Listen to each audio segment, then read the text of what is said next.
Hai, Assalamualaikum warahmatullahi wabarakatuh. Masih bersama dengan saya Miming di channel Mini Podcast. Yang mana pada kesempatan kali ini di studio telah hadir salah satu bintang tamu kita, Pak Usman, yang juga berprofesi sebagai seorang guru. Dan kali ini kita akan meminta tanggapan beliau terhadap penetapan Nadiem Makarim sebagai mantan Menteri Pendidikan dan saat ini menjadi tersangka ya kasus korupsi terhadap pengadaan laptop di sekolah.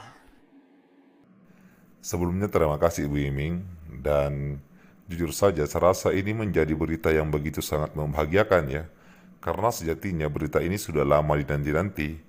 Karena sebenarnya semenjak dari pemilihan Nadiem Makarim ini menjadi seorang menteri, banyak orang bertanya kenapa harus Nadiem Makarim. Karena kita sendiri tahu ya bagaimana latar belakang beliau yang sama sekali tidak terkoneksi dengan dunia pendidikan.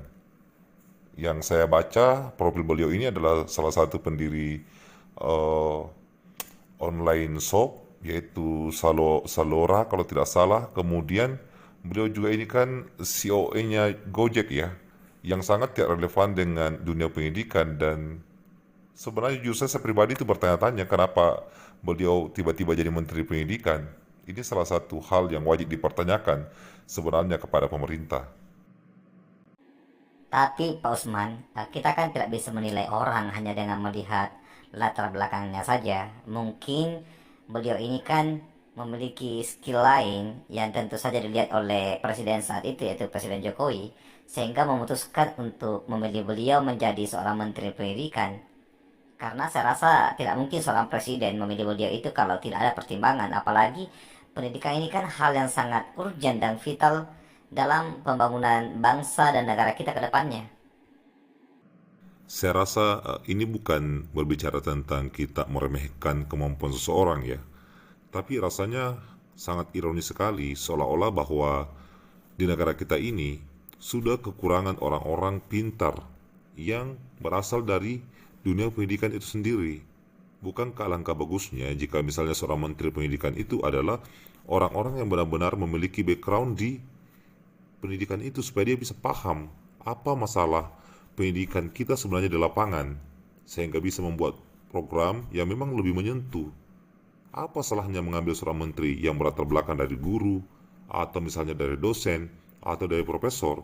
Tapi kalau sudut pandang saya, akan lebih tepat jika seorang presiden itu mengambil menteri pendidikan itu dari guru. Karena bagaimanapun juga, guru yang lebih banyak bertugas di lapangan dan memahami tentang permasalahan apa yang dihadapi oleh pendidikan kita saat ini. Tapi Pak Usman, mungkin saja seorang Jokowi sebagai mantan presiden kita itu memilih beliau itu karena ingin ada perubahan yang signifikan dalam dunia pendidikan sehingga mengambil orang-orang yang memiliki basic dan keahlian di bidang lain.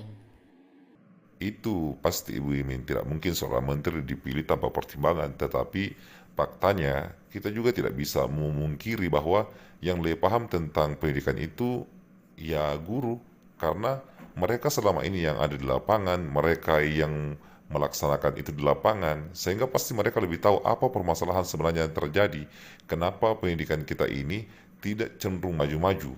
Sehingga saya rasa sangat bijaksana jika seorang presiden itu harusnya memilih menteri itu dari kalangan pendidikan, biar dia lebih paham apa yang harus dilakukan, apa yang dibutuhkan guru, dan apa sebenarnya yang dibutuhkan untuk membangun dunia pendidikan kita. Dan kita juga bisa melihat dengan mata telanjang, kadang-kadang juga seorang presiden itu memilih menteri bukan berdasarkan keahlian, tapi cuma sekedar bagi-bagi jatah jabatan, dan ini yang merusak bangsa kita. Baiklah Pak Usman, sebelum kita menutup acara terus kita kali ini, apa yang ingin Anda sampaikan kepada pemerintah saat ini dan juga kepada Nadiem Makarim sebagai tersangka kasus korupsi saat ini? Singkat saja Ibu Iming, jika pemerintah dalam hal ini presiden menonton talkshow ini, saya hanya ingin mengatakan bahwa pemerintah itu harus lebih berhati-hati dalam menata pendidikan kita, karena bagaimanapun juga pendidikan itu menjadi cikal bakal keberlangsungan dan juga pembangunan bangsa kita ke depan. bagaimana guru bisa disejahterakan, bagaimana fasilitas pendidikan bisa dipenuhi dengan memadai, termasuk dengan pengadaan alat-alat teknologi pendukung untuk proses pembelajaran anak-anak di sekolah.